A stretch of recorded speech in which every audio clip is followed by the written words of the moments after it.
Chapter 37. Ito ang pinakaayaw ko sa sarili ko Kapag nararamdaman ko na ang halik at yakap ni Charles, nawawala na ako sa sarili ko.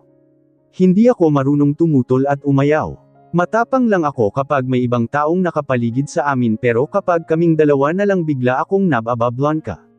Lalo na kapag ganitong nasa gitna na kami ng mainit na halikan. Hindi ko na namalayan pa ang mga sumunod pang nangyari. Nakita ko na lang ang sarili namin na nasa ibabaw ng kama. Parehong hubot-hubad at sabik na sabik sa isa't isa. Tuldok. Mukhang magkakatotoo pa yata ang sinabi ni Dominic sa akin kagabi.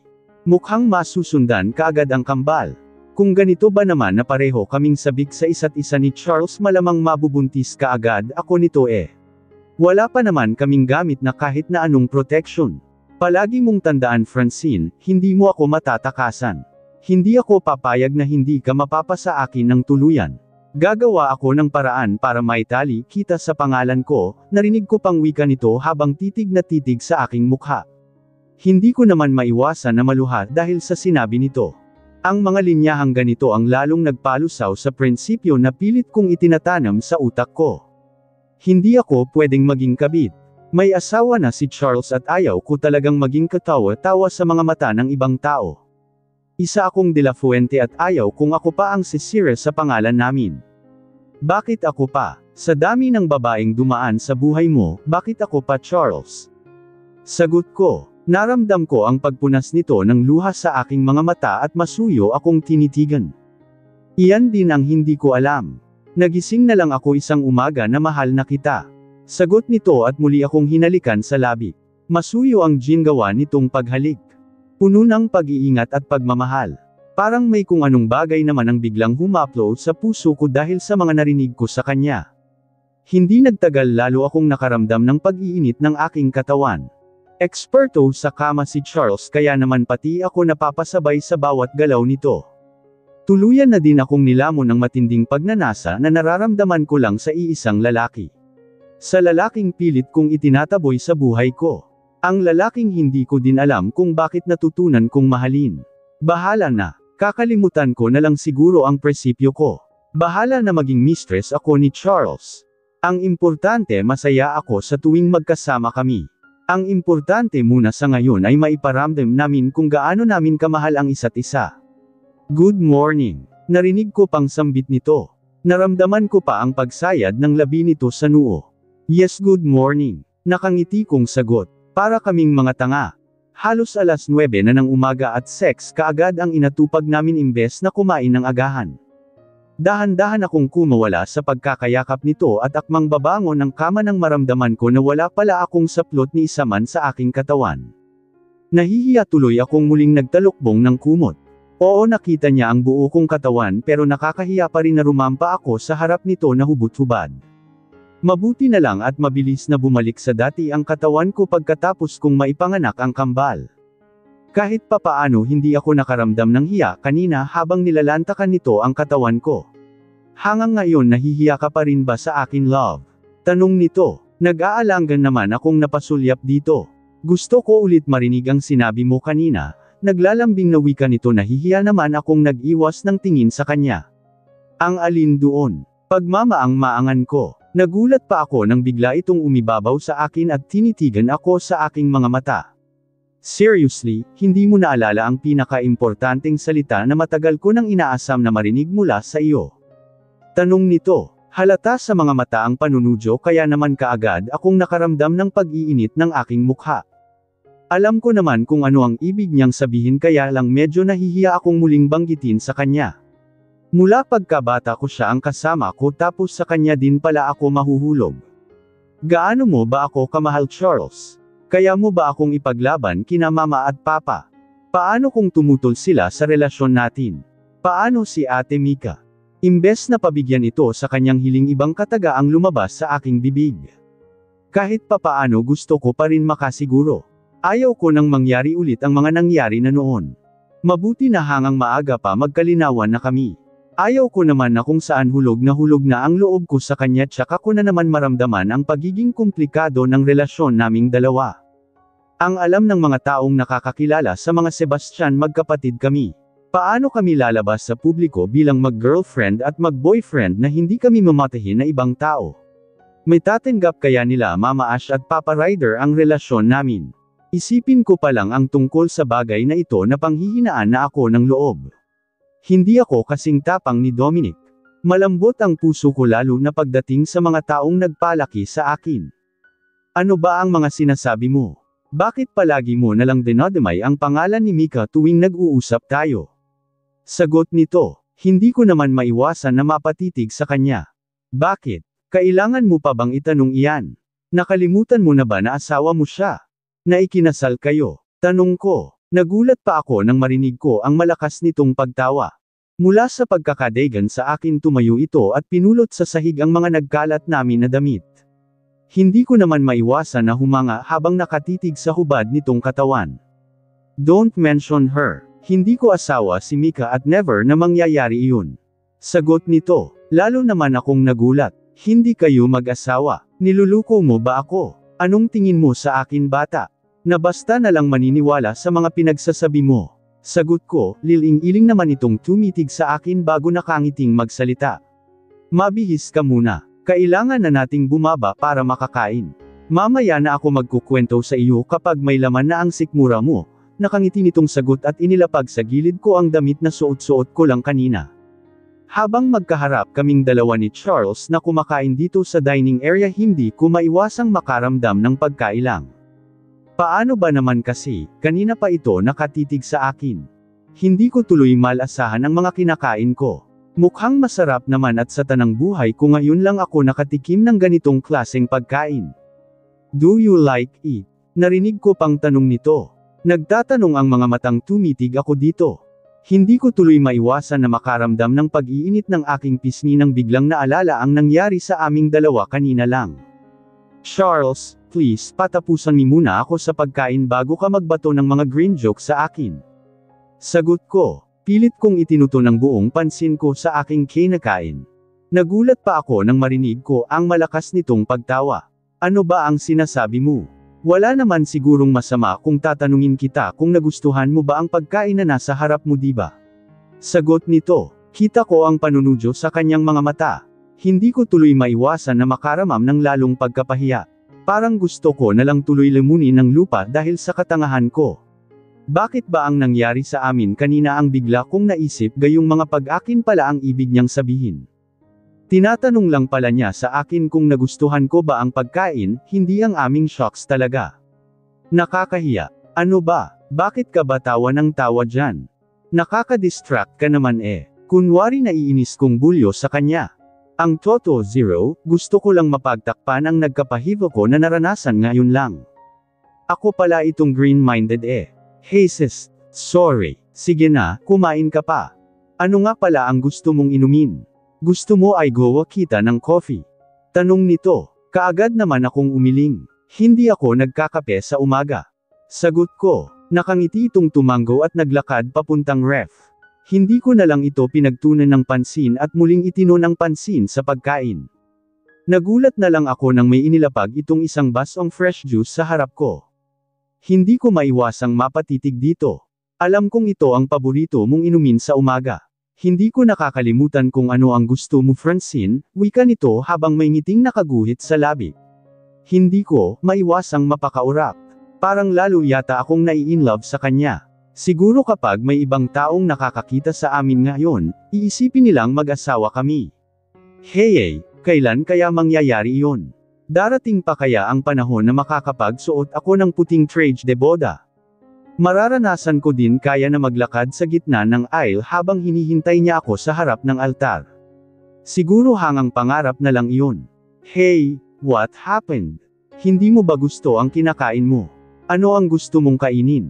Sabihin mo lang, ibibili kita, malumanay na wika nito. Naramdaman ko pa ang pagsayad ng malinis na tissue sa gilid ng mata ko. Hindi ko namalayan na lumuluhan na pala ako sa harap niya. Wala, ayos lang ako, sagot ko. Seryoso ako nitong tinitigan bago tumanggaw-tango. Hindi ka ba masaya na ako ang kasama mo? Tanong nito. Biglang naglaho ang masayang aura sa mukha nito. Mukhang apektado siya sa pagluha ko. Hindi naman sa ganoon. May naisip lang ako. Pero hindi ibig sabihin noon na hindi ako masaya, nahihiya kong sagot. Ayaw kong mag-isip ito ng kung ano paman. Alam kong pareho kaming nagdusa sa mga nangyari. Kung wala lang sanang ibang taong masasaktan, ipaglalaban ko sana siya. Kaya lang hindi ayaw sa akin ni Mama Ashley, ayaw nila sa akin. Mas boto sila kay Ate Mika at sino ba naman ako para ipagsiksikan ang sarili ko sa kanila. Iniisip mo ba ang Dominic na iyon? Siya ba ang nagmamay-ari ng puso mo? Hindi mo ba talaga akong kayang mahalin, Franz? Wika nito. Muli akong nagangat ng tingin, diretsyong tinitigan ko ito sa manuka at hindi nakaligtas sa paningin ko ang lungkot na nakaguhit sa kanyang mga mata. Ano ba ang sinasabi mo? Bakit kailangang masali sa usapan natin si Dominic? Sagot ko, hindi ba't siya ang sinanahan mo simula nang umalis ka sa poder namin? Nagpakasal ka na ba sa kanya?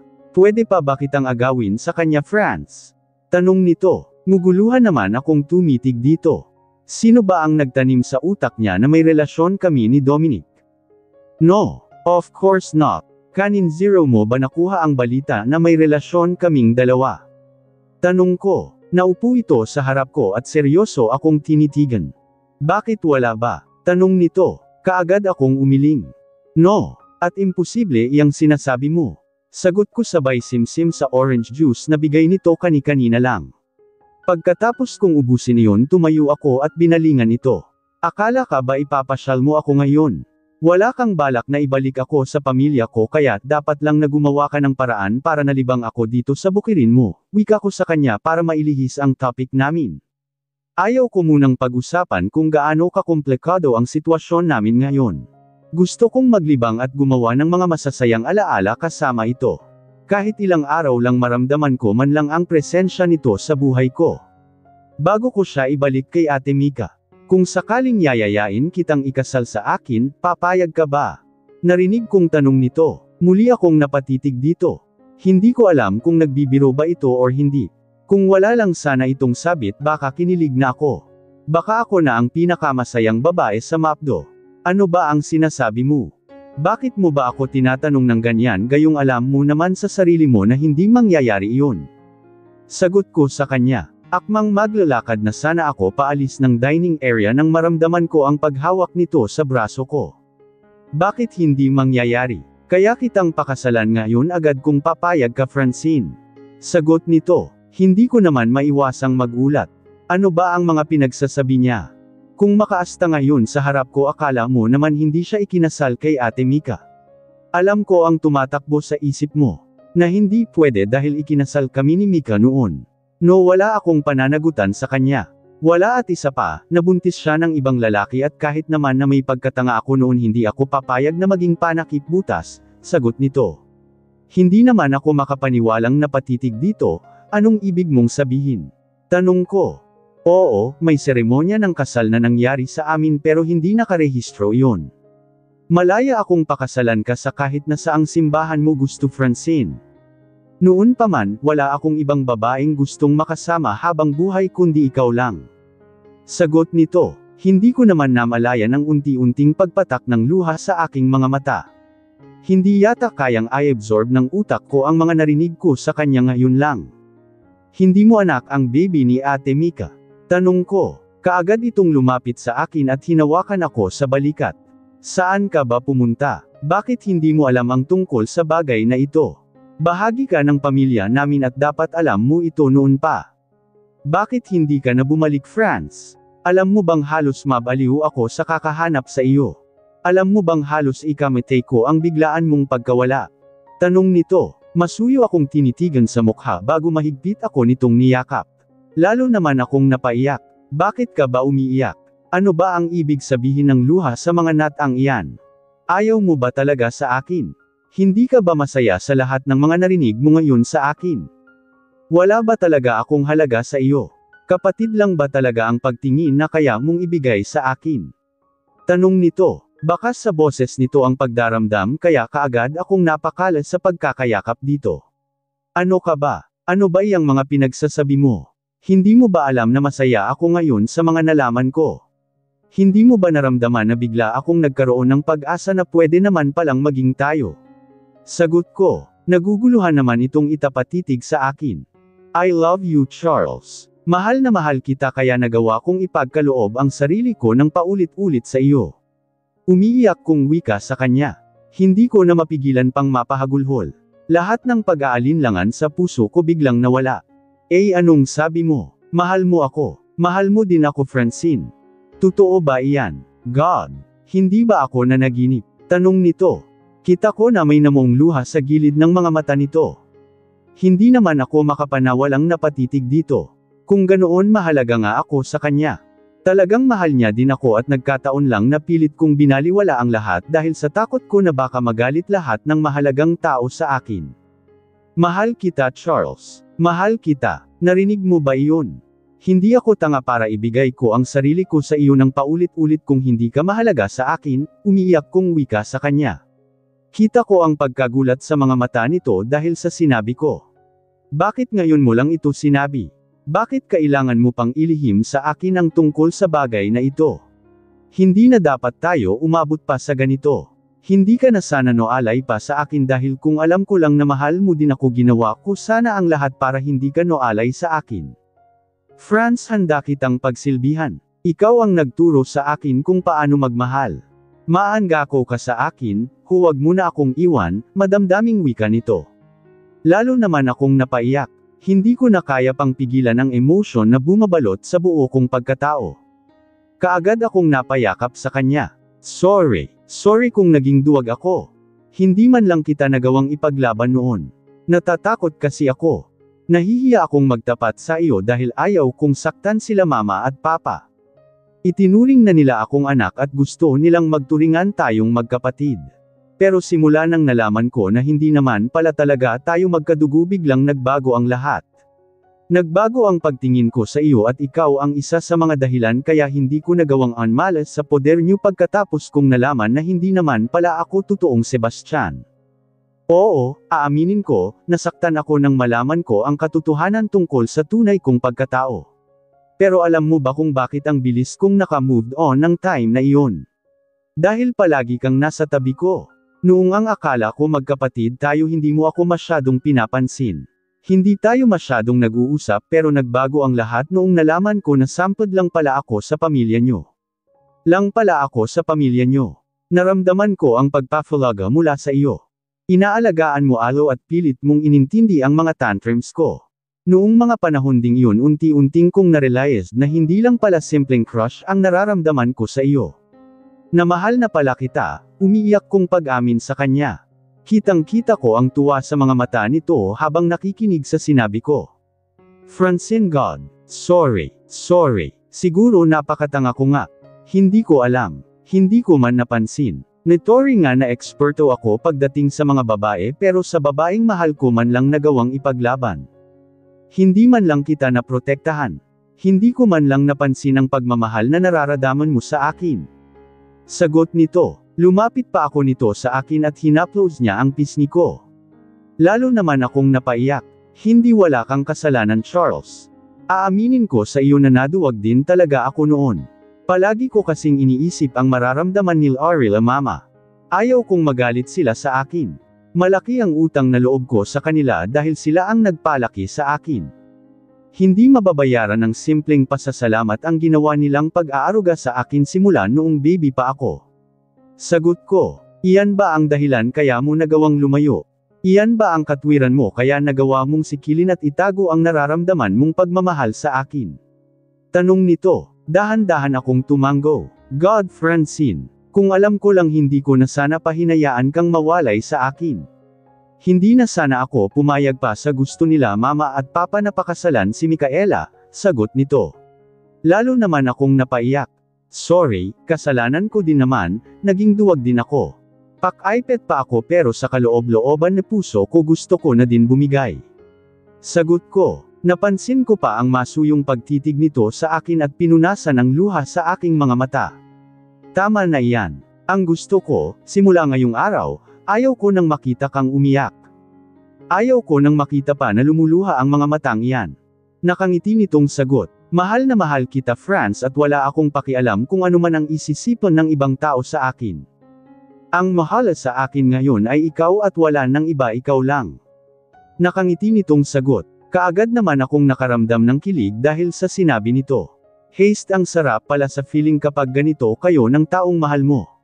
At least ngayon panatag na ang loob ko na wala pala talagang sabit si Charles.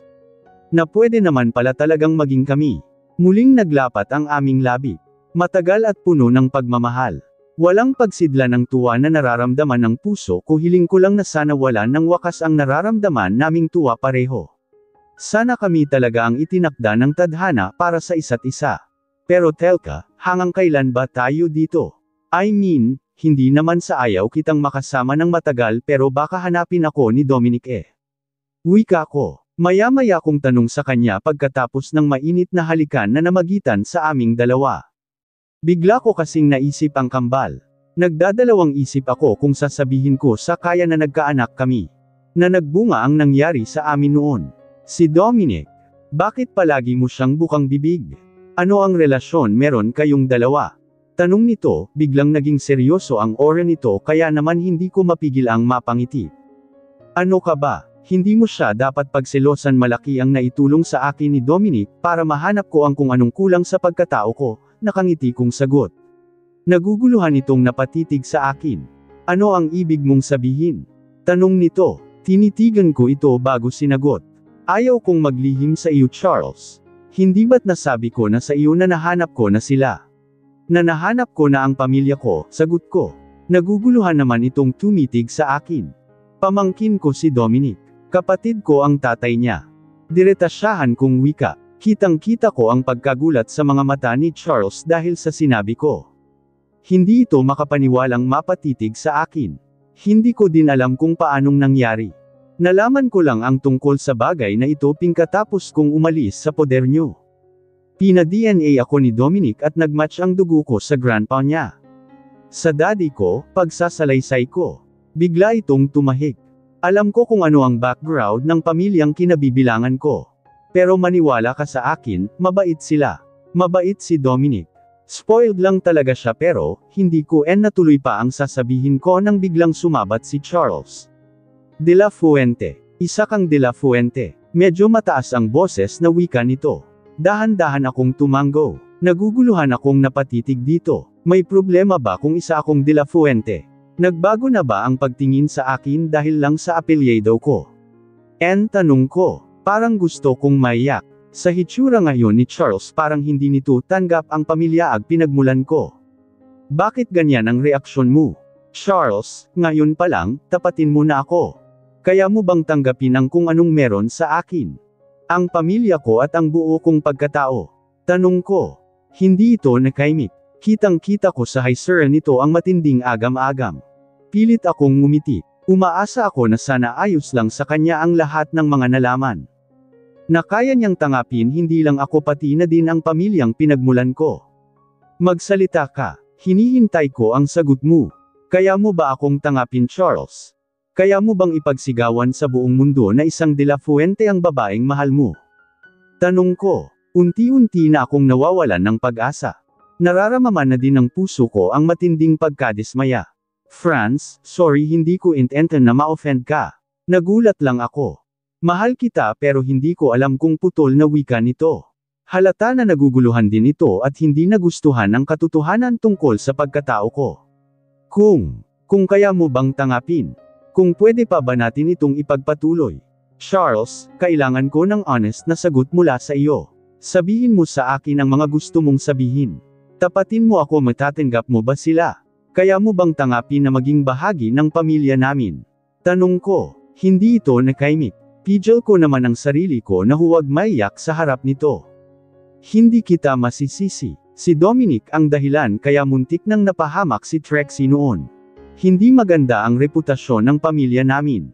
Don't worry, kung ano man ang magiging desisyon mo, buong puso kong tatanggapin iyon. Wika ko. Hanggat maaga gusto kong malaman kung kaya pa ba naming ipagpatuloy ang relasyon na ito. Hanggat maaga pa mabuti nang mapag-usapan namin ang tungkol sa isyu na ito. Para naman alam ko kung saan ako lulugar. Ayaw kong magsekreto sa kanya. Kapag matanggap niya ang pamilyang pinanggalingan ko, balak kong ipagtapat na din sa kanya ang tungkol sa mga anak namin. Sa ngayon, gusto ko munang alamin kung hanggang saan niya ako kayang ipaglaban. Kung hanggang saan ang pagmamahal na nararamdaman niya sa akin. Bakit sila pa? Bakit sa dinami-daming tao dito sa mundo bakit sila pa Franz? Sagot ni Charles. Hindi ko maiwasan na lalong makaramdam ng lungkot. Masaya ako sa kanila Charles. Hindi ko ramdam ang kasamaan nila habang kasama ko sila. Pilit ang ngiti kong sagot. Napansin ko ang pag-aalinlangan sa mukha nito sabay iling. Franz sorry, hindi ko alam kung ano ang magiging reaksyon ko sa mga nalaman. Hindi ko alam sagot ni Charles. Anong hindi mo alam? Naguguluhan ka dahil para sa iyo hindi katanggap-tanggap ang lahat. Well, hindi kita masisisi sa aspetong iyan. Pero ito lang din ang tandaan mo hindi ko sila ipagpapalit kahit kanino. Kahit pa sa lalaking mahal ko, seryoso kong sagot. Kita ko ang pagkagulat sa mga mata nito dahil sa sinabi kong iyon. Pero wala na akong pakialam pa. Paninindigan ko ang lahat ng sinabi ko ngayon. Paninindigan ko kung ano ang alam kong tama. Franz please aaminin ko sa iyo masyadong nakakagulat. Hindi ko akalain na sa dinami-daming tao dito sa Pilipinas, sila pa talaga. De La Fuente pa talaga. Sagot nito. Ayos lang hindi man kayang sambitin ng bibig mo ang posibleng sagot sa mga katanungan ko, sa reaksyon pa lang ng iyong mukha alam ko na ang kasagutan, malungkot kong wika. Mukhang hindi talaga siguro kami para sa isa't isa. Mukhang tatangapin ko na lang ang sinabi sa akin ni Dominic na hindi kami swerte pagdating sa pag-ibig mabuti na lang at nagkaanak na ako. Hindi ko na kailangan pa ng lalaki sa buhay ko. Pambihira, gusto ko lang naman maging honest sa kanya, pero mukhang magiging problema pa yata ang pagiging De La Fuente ko. Ganoon ba talaga kasama ang tingin ng mga tao sa amin na kahit pati si Charles gusto niyang isuka ang pamilyang pinanggalingan ko? Franz, huwag naman ganito. Mahal kita. Ikaw lang sapat na sa akin. Pwede kang sumama ulit sa akin. Pwede kang tumira ulit ng mansion. Na malayo sa hindi ko na natuloy ang sasabihin nito nang bigla akong sumabat. Gusto mong lumayo ako sa sarili kong pamilya. Nakalimutan sila at mamuhay ng tahimik kasama ka. Sa tingin mo ba kayang dalhin ng conscience niya ko ang gusto mong ipagawa sa akin? Charles naman, pamilya ko din sila. Matagal akong noalay sa kanila at sabik din akong makasama sila, sagot ko. Hindi ko na napigilan pa ang pagtulo ng luha sa mga mata. Franz, pwede bang pag-usapan natin ito next time? Gusto kong sulitin ang mga oras na magkasama tayo. Na tayong dalawa lang, sagot nito. Huwag ka naman sanang maging unfair sa akin Charles. Sa mga desisyon ko noon palagi kong isinaalang-alang ang nararamdaman ng pamilya mo. Huwag mo naman akong utusan na kalimutan ang sarili kong pamilya dahil hindi mangyayari iyon dahil kung mahalaga sa iyo ang mga magulang mo at kapatid mo, ganoon din ako. Kung ayaw mo sa kanila, wala nang dahilan pa para mag-usap tayo. Seryoso kong wika, parang tinutusok ng libo-libong karayom ang puso ko habang sinasabi ang katagang iyon. Akala ko ayos na kami Hindi naman ito nakaimik kaya lalo akong nakaramdam ng lungkot. Gusto ko nang bumalik ng Manila. Kung hindi mo ako kayang ihatid, magpapasundo ako sa mga bodyguards ko. Malamig kong wika at kaagad itong tinalikuran. Narinig ko pa ang pagtawag nito sa pangalan ko pero hindi ko na pinansin pa. Bahala na siya. Kung talagang mahal niya ako, kaya niyang tangapin ang buo kong pagkatao. Mabilis akong nakabalik ng kwarto. Pagkapasok ko pa lang sa loob kaagad kong inilock yon. Impit akong napaiyak. Ang sakit lang. Ang unfair ng mundo. Kung saan ayos na ang lahat sa amin tsaka naman lumabas ang ganitong problema.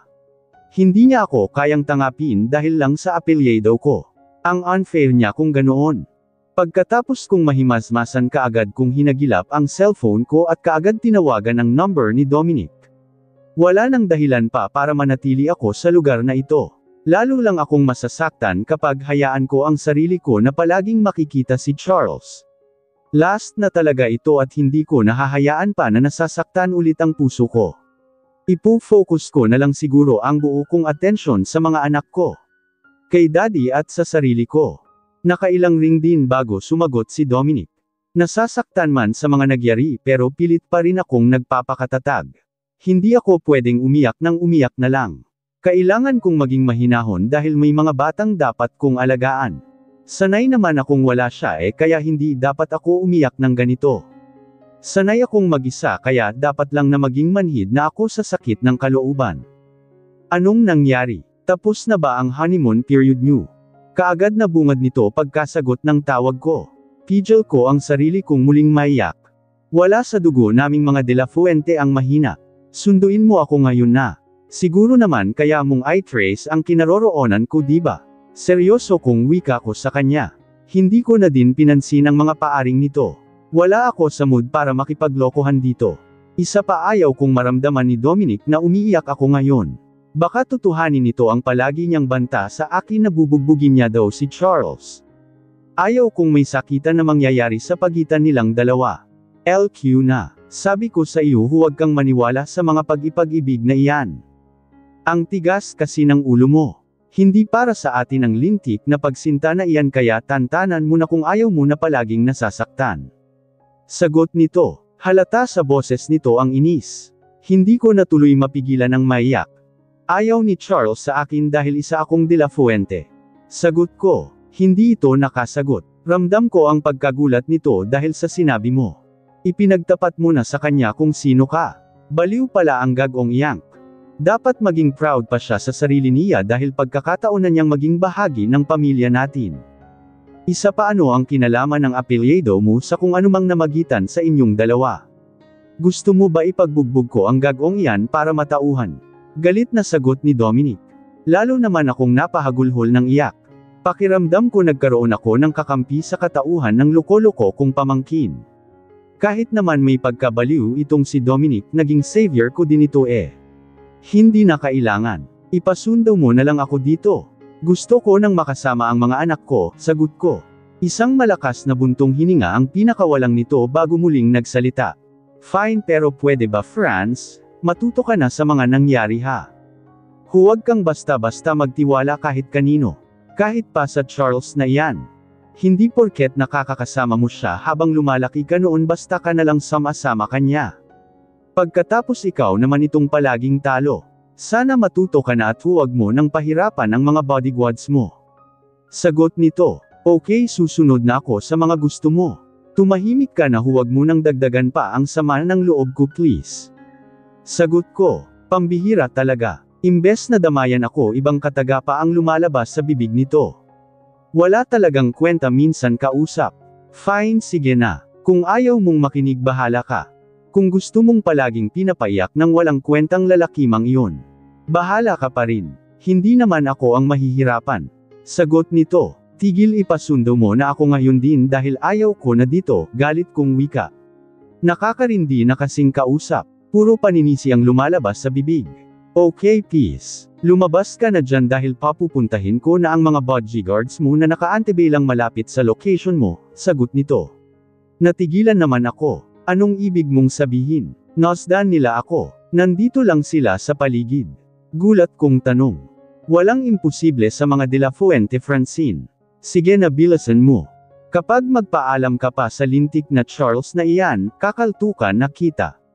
Sagot nito at kaagad na nawala sa kabilang linya. Parang gusto ko naman ibato ang hawak kong cellphone sa sobrang pagkairita. Kuhang-kuha talaga ni Dominic ang inis ko. Kaagad kong pinunasan ng luha sa aking mga mata. Sa bagay, tama naman si Dominic, hindi ako dapat magpadala sa bug zone ng damdamin ko. Hindi ako pwedeng magpatalo. Isa akong De La Fuente at dapat lang na maging matatag ako. Tanggap ko na. Pang short time na kaligayaan lang yata ang pwede kong makamit. Masakit pero kailangan kong magpakatatag. Pasasaan ba at magiging matapang din ako katulad ni Dominic? Walang forever at dapat napilitin kong maging masaya. Pagkatapos kong ayusin ang sarili ko kaagad akong lumabas ng kwarto at direkong tinahak ang hagdan pababa. Nakasalubong ko pa ang caretaker ni Charles at kaagad naman akong binati. Alam ko din na nagtataka ito sa hitsura ko dahil namumugto ang aking mga mata pero hindi ko na pinansin pa. Hind na kami magkikita ulit kaya hindi ko na kailangan pang magpaliwanag sa kanya. Ma'am, good morning po. Umalis lang po si Sir Charles at ibinili niya po kayo sa akin. Kung may mga kailangan po kayo sabihin niyo lang po sa akin, kaagad na wika sa akin ni Manang. Tipid ko na lang itong nginitian sabay sulyap sa labas. Salamat na lang po Manang. Pakisabi na lang po sa amo niyo na umalis na ako, wika ko at naglakad palabas ng bakuran nila nang mapansin ko na may mga sasakyan na haninto sa tapat ng gate nila. Naramdaman ko naman ang pagsunod ni Manang sa akin. Ma'am, bilin po ni Sir Charles na awag ko daw po kayong hayaan na umalis mag-isa. Hintayin niyo na lang po siya ma'am, pidgel pa nito sa akin. Tipid ko itong nginitian bago sinagot. Pakisabi po sa kanya na hindi niya ako mapipigilan. Salamat na lang kamo. Sagot ko at nagmamadali nang sumakay ng kotse. Kaagad naman pinaarangkada ng driver ang sasakyan paalis. Hindi ko naman mapigilan ang maluha sa isiping hangang dito na lang ang kung anumang namagitan sa aming dalawa ni Charles. Ayaw ko nang balikan pa ang kung anong meron kami. Durog na ang puso ko at hindi ko alam kung paano pa makakabangon ulit. Nasa kalagitnaan na kami ng biyahe nang tumunog ang aking cellphone. Kaagad ko yung sinagot at nang mabusisan ko na si Charles ang nasa kabilang linya kaagad kong pinindot ang off button. Ayaw ko siyang makausap halos ilang oras din ang itinagal ng biyahe bago kami nakarating ng bahawala si Daddy at pabor sa akin iyon. Ayaw ko din kasing makita niya ako sa ganitong sitwasyon. Alam ko kung gaano ako ka-haggard ngayon dagdagan pa ng pamumugto ng aking mga mata. Hindi pa ako ready na magkwento sa kanya. Sasarilinin ko lang ang sakit na nararamdaman ko ngayon. Pasasaan ba at magiging maayos din ulit ako? Tiimbagang si Dominic habang nakaupo sa loob ng kanyang sasakyan habang seryosong nakano sa kung saan. Kanina pa nang gagalaiti at kinakain ng selos ang kanyang buong sistema dahil sa nasaksihan. Hindi ko akalain na may itinatago ka din palang kalandian. Babae nga naman, nalingat lang ako ng kaunti may umaaliligid na kaagad sa iyo. Bulong niya sa kanyang sarili habang nakakuyom ang kamao. Iharap niyo siya sa akin, sa ayaw at gusto niya, utos ni Dominic sa tauhan niya. Nasa loob siya ng isang university at nakatitig lang siya sa isang direksyon. Pidgel niya ang kanyang sarili na huwag bumaba ng kotse para hatakin si Trixie palayo sa lalaking kausap nito, akala ko ba mahigpit pagdating sa kanya ang mga Sebastian? Bakit parang iba yata ang nakikita ng mga mata ko? Seryosong tanong niya sa kanyang tauhan. Madilim ang kanyang aura na siyang nagbigay ng kaba sa kanyang kausap. Hatid sundo po si Miss Sebastian ng kanyang driver master. Baka po wala pa ang kanyang sundo kaya may team na pa si Miss Trixie na makipag-usap sa kapwa niya estudyante. Imporma sa kanya ng kanyang tauhan. Kaagad na tumaas ang sulok ng labi ni Dominic na para bang hindi siya naniniwala. Well, talaga lang ha. Bakit iba yata ang nakikita ng mga mata ko kumpara sa sinasabi mo? Seryosong sagot niya sa kanyang tauhan. Napalunok naman ng makailang ulit ang kanyang kausap bago sumagot. Master, baka lang po binigyan na nila ng laya ang anak nila. Hayaan niyo po mag-iimbestiga pa ako, magalang na sagot nito. No need. Wala na akong pakialam pa tungkol sa bagay na iyan. Iharap niyo sa akin ang babaeng iyan. Tapos na ang paghihintay ko at walang sino man ang makakapidyo sa akin para makuha siya. Sapat na ang ilang taon na pananahimik ko at kukunin ko na kung ano man ang akin bago pa ako maunahan ng iba, nakangisi niyang sagot. Kaagad naman nakuha ng kanyang kausap ang ibig niyang sabihin. Magalang itong tumango. Masusunod master. Sagot pa nito at sumaludo pa sa kanya. Kaagad naman gumuhit ang nakakalokong ngiti sa labi niya. Kaunting oras lang, mapapasaka niya din sa wakas ang babaeng matagal ng laman ng kanyang mga panaginip. Biglang nawala ang ngisi sa labi niya nang mapansin niya kung gaano ka-sweet ang dalawa. May pahawak-hawak pa ng kamay ang lalaki sa kamay ni Trixie kaya naman kaagad siyang nakaramdam ng panibugho. Mukhang sinusubukan talaga ng panahon ang kanyang pasensya. Kahit sino ang makakakita sa dalawa iisipin na may relasyon sila na siyang lalong nagpasiklab sa galit ni Dominic. Trixie May Sebastian, ayaw ng pamilya mo sa amin. Ayaw niyo sa mga De La Fuente. Umiiyak ngayon ang tiyanin ko dahil sa kapatid no. Pues, magkakaalaman tayo ngayon, kukunin kita sa ayaw at gusto ng buo mong pamilya. Magiging akin ka at hindi ako papayag na may ibang lalaki na aali-aligid sa iyo, bulong niya pa habang nakangisi. Halos isang oras din siyang naghintay bago niya napasin na sumakay ang dalawa sa iisang sasakyan. Akala ko ba hatid sundo si Trixie ng mga Sebastian? Bakit kasama niya sa iisang sasakyan ang lalaking iyon? Kaagad na tanong niya pa sa kanyang tauhan. Saglit naman natitigial ng tauhan niya bago sumagot. Baka may date po. Ayon po sa nasagap kong balita may dadalo 4 silang concert. Baka doon po ang punta nila. Isasagawa na po ba natin ang plano master? Sagot naman ng kanyang tao, lalong lumawak ang ngiti sa labi ni Dominic bago sumagot. Kung siswertehin ka nga naman. Well, much better. Sabihin mo sa mga tao na tinakunin na nila si Trixie. Ingatan huwag masaktan or kahit man lang mag-ausan at dolhin sa hideout. Master, paano po pala ang lalaking kasama niya? Tanong naman ng kanyang tao. Bahala na kayo. Kapag manlaban, bugubugan nyo, sagot niya. Kaagad na tumanggo ang kanyang tao at kinuha ang sariling cellphone para i-update ang mga taong palaging naka-antebay ng utos mula sa kanya. TTM-po sila para madukot ang target. Samantalang sa kabilang sasakyan naman tuwang-tuwa si Trixie. Sa wakas pinayagan din siya ng kanyang mga magulang na dumalo sa concert kasama ang ilan sa mga kaibigan. Pumayag na din ang kanyang mga magulang na sumabay na lang kay Benji para naman magawa niya lahat ng gusto niya na hindi na kailangan pa ng may bubuntot-buntot na driver sa kanya. I am so happy dahil sa wakas pumayag din sila tita at tito na sumama ka sa aming tricks. Akala ko talaga hindi ka na naman makakasama sa barkada eh. Nakangiting wika pa sa kanya ni Benji. Abala ito sa manibela at kitang-kita ang tuwa sa mga mata. Ano daw ang balita kina Mara?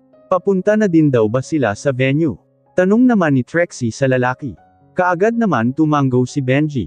Yes, malapit na daw sila, nakangiti namang sagot nito. Lalo namang nakaramdam ng tuwa si Trixie. Ito ang kauna-unahang pagkakataon na pinayagan siya ng kanyang mga magulang na sumama sa kanyang mga kaibigan na walang bantay. Masaya pa silang nag-uusap ni Benji nang pareho silang nagulat dahil may sasakyan na biglang umovertake sa kanila at hamarang sa gitna ng kalsada. Napasigaw pa ng malakas si Trixie sa gulat ng biglang pamreno si Benji. Kung hindi pa driver sa kanya. I am so happy dahil sa wakas pumayag din sila tita at tito na sumama ka sa aming tricks. Akala ko talaga hindi ka na naman makakasama sa barkada eh. Nakangiting wika pa sa kanya ni Benji. Abala ito sa manibela at kitang-kita ang tuwa sa mga mata. Ano daw ang balita kina Mara? Papunta na din daw ba sila sa venue? Tanong naman ni Trixie sa lalaki. Kaagad naman tumanggo si Benji. Yes, malapit na daw sila, nakangiti namang sagot nito. Lalo namang nakaramdam ng tuwa si Trixie. Ito ang kauna-unahang pagkakataon na pinayagan siya ng kanyang mga magulang na sumama sa kanyang mga kaibigan na walang bantay. Masaya pa silang nag-uusap ni Benji nang pareho silang nagulat dahil may sasakyan na biglang umovertake sa kanila at hamarang sa gitna ng kalsada. Napasigaw pa ng malakas si Trixie sa gulat ng biglang pamreno si Benji. Kung hindi pa siya naka-seatbelt baka sumubsob na ang mukha niya sa dashboard ng sasakyan. Kilala mo ba sila Benj? Sino sila? Bakit nila tayo hiniranggan? Nahihintukutan niya pang tanong kay Benji. Kita din sa mukha ng lalaki ang kaba habang nakatitig sa harap at pinagmamasdan ang sunod-sunod na pagbaba ng mga lalaking nakasuot ng kulay itim na suit. Mukha pa lang ng mga ito ay nakakatakot na. I don't know. Hindi ko sila kilala, kinakabahang sagot ni Benji. Lalong nakaramdam ng kaba si Trixie nang mapansin niya na lumapit sa sasakyan nila ang ilang kalalakihan at sumenyas nang buksan daw ang pintuan. Benj no, huwag mong buksan. Nakakatakot sila, nakikiusap niya pang wika. Halos manggatag ang buo niyang katawan dahil sa sobrang nervyos. Ilang beses na sumenyas ang mga kalalakihan bago nito kinalampag ang kotse. Hindi mapigil ang napasigo ni Trixie lalo na nang mapansin niya na bumunot ng baril ang isa sa mga ito at tinutok papunta kay Benji. Dahil doon walang choice si Benji kundi buksan ang pintuan ng kotse. Kaagad pa itong kinaladkad palabas ng kotse at sinapak. Hindi na mapigilan ni Trixie ang mapasigaw para sana manghingi ng tulong. Tulong. Sino kayo? Ano ang kailangan nyo sa amin? Takot man pinilit pa rin niya magpakatatag. Hindi niya na mapigilan na mapaiyak lalo na nang mapansin niya na walang malay na bumagsak sa gitna ng kalaseda si Benji. Duguan dahil sa bogbog na natamo. Sumama ka sa amin miss para hindi ka na magkaproblema pa. Wika ng isa sa mga kalalakihan. Kaagad naman siyang napailing sabay siksik sa kabilang sulok ng sasakyan. Hindi. Ayaw ko. Hindi ako sasna sa inyo. Takot niyang sagot. Paimpol niyang inilibot ang tingin sa paligid at laking pagkadismaya niya dahil wala man lang siyang nakikita na ibang sasakayan. Sumama ka sa amin miss para hindi ka na magkaproblema pa, wika ng isa sa mga kalalakihan. Kaagad naman siyang napailing sabay siksik sa kabilang sulok ng sasakyan. Hindi. Ayaw ko. Hindi ako sasama sa inyo. Talcott niyang sagot. Paimpol niyang inilibot ang tingin sa paligid at laking pagkadismaya niya dahil wala man lang siyang nakikita na ibang sasakyan na parating. Trixie baby. Hug ng matigas anggulo okay. Sumama ka na dahil ito na ang panahon para bayaran mo ang utang mo sa akin, parang gusto naman manigas ang buong katawan ni Trixie dahil sa narinig. Kilala niya ang boses na iyon. Ang boses na kahit sa panaginip ayaw niya nang marinig pa. Ang boses na ilang gabi din nagbigay sa kanya ng nakakatakot na bangungot.